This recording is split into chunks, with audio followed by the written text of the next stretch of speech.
ইন্ডিয়ানার রিপাবলিকানরা একটি নতুন US house মানচিত্র প্রত্যাখ্যান করে রাজনৈতিক সুবিধা ত্যাগ করার একদিন পর শাসনাধীন রাজ্যগুলোতে পুনরায় সীমানা নির্ধারণের চেষ্টা চালিয়ে যাওয়ার কথা শুক্রবার স্পষ্ট করেছেন গুরুত্বপূর্ণ ডেমোক্র্যাট নেতারা।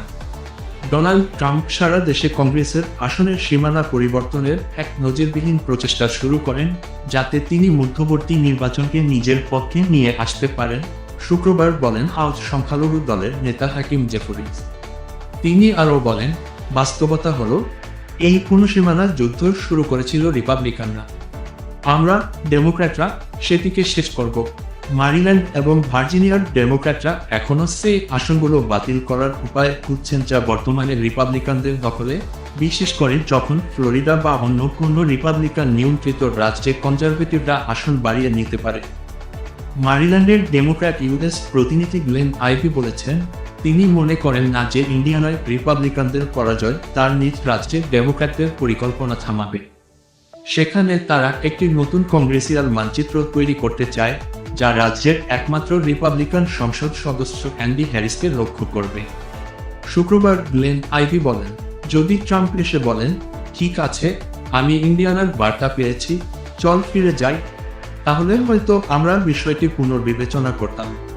কিন্তু হ্যাঁ, ওরকম কিছু যে হবে না সেটা তো স্পষ্ট। মেরিল্যান্ডের গভর্নর ওয়েস্টমুর এবং রাজ্যের আইন প্রণেতারা ইতোমধ্যেই নতুন মানচিত্র তৈরির প্রক্রিয়া শুরু করেছেন।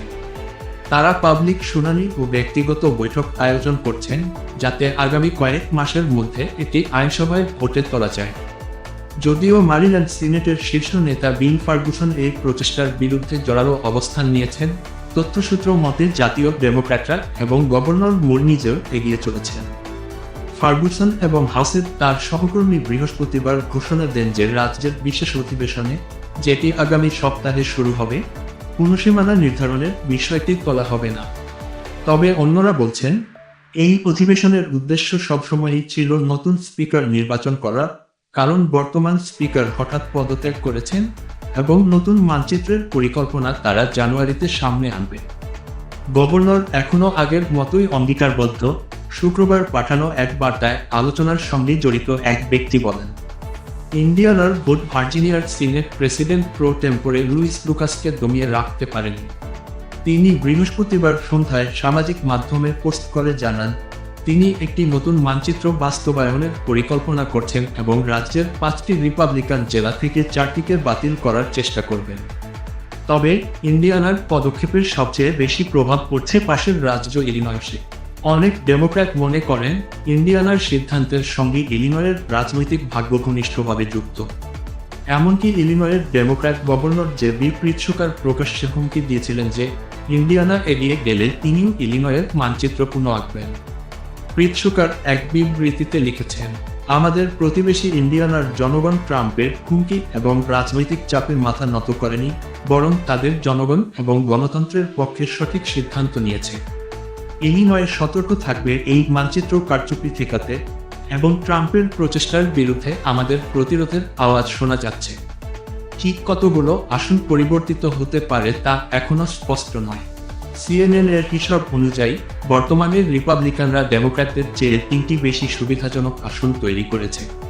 তবে উভয় দলের অনেকে ব্যক্তিগতভাবে মনে করেন এই প্রচেষ্টা শেষ পর্যন্ত হয়তো ব্যর্থ হতে পারে। ডেমোক্র্যাটদের এগিয়ে যাওয়ার চেষ্টার মধ্যে একটি ভিন্নমত এসেছিল এক সংসদ সদস্যের কাছ থেকে, যার আসন বৃহস্পতিবার সুরক্ষিত ছিল। ইন্ডিয়ানার উত্তর পশ্চিম অঞ্চল থেকে নির্বাচিত প্রতিনিধি ফ্রাঙ্ক রোবান বলেন, আমাদের দেশের ঐক্য ফিরিয়ে আনার জন্য এখন মানুষের মধ্যে প্রবল আগ্রহ রয়েছে। তিনি আরও বলেন, আমি মনে করি ইন্ডিয়ানার ভোট এবং যেসব সিনেটর রাজনৈতিক ও ব্যক্তিগত হুমকি উপেক্ষা করে দেশকে ঐক্যবদ্ধ রাখার পক্ষে সিদ্ধান্ত নিয়েছেন, সেটি একটি শক্ত বার্তা। আমি আশা করি এটি সবার জন্য একটি উদাহরণ হয়ে থাকবে।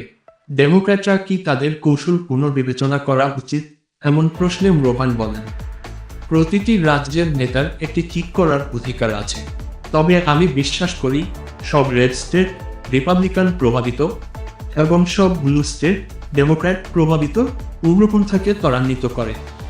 আমি কোনো দলের নেতা না যে গোটা দেশকে নির্দেশ দিব, কিন্তু আমি মনে করি মানুষের মধ্যে ঐক্যের তীব্র চাহিদা রয়েছে। অন্যদিকে একজন সংসদ সদস্য যার আসন পুনঃসীমানায় পরিবর্তিত হয়েছে, তিনি ভিন্ন মত দিয়েছেন। টেক্সাসের ডেমোক্র্যাট প্রতিনিধি জুলি জনসন, যাকে আসন পরিবর্তন করতে হচ্ছে কারণ তার আগের আসন রিপাবলিকান প্রভাবিত হয়ে গেছে, বললেন, আমি ব্যক্তিগতভাবে মনে করি মেয়াদের মাঝপথে পুনঃসীমানা নির্ধারণ ভালো কিছু নয়।